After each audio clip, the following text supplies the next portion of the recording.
Today we're going to work on burnt ends, and what I'm using today is a pork belly. Lots of different types of ways to make burnt ends. This particular way we're going to use the pork belly, which is going to render down. You'll see it's got a good fat cap on it, and that will all shrink. So we're going to cut it in 1 ounce cubes so that as it cooks down, they become kind of bite size. Cook time on this will be about 3.5 hours. We're going to get it to about 190 degrees, and we're going to look for some crispness and stuff. We'll season it up, and I'll show you that in just a moment. Okay, we've got it all cubed up in nice 1 inch by 1 inch cubes. We're going to season it on all 6 sides with some Sucklebuster's honey barbecue rub.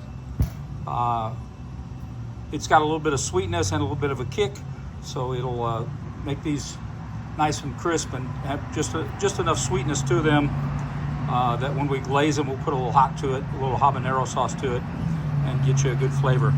We're gonna mix them all up in a bowl so that we get a nice even coating. You want a good coating of seasoning all the way around it. Then you want to let them sit anywhere from 15 minutes to overnight.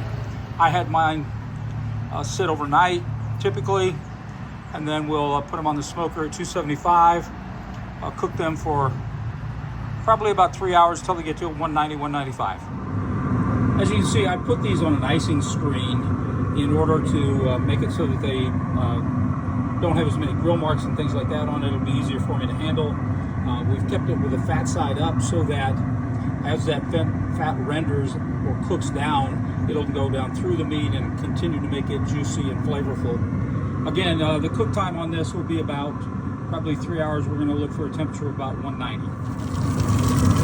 About every 45 minutes, you want to go ahead and spray these, and you can use what you'd like. In this particular case, I'm using apple juice. When I talk about temperature on this particular product, I'm not using a temperature gauge that stays in the meat. I'm using one that has an instant read. This one is both in Fahrenheit and Celsius if you'd like.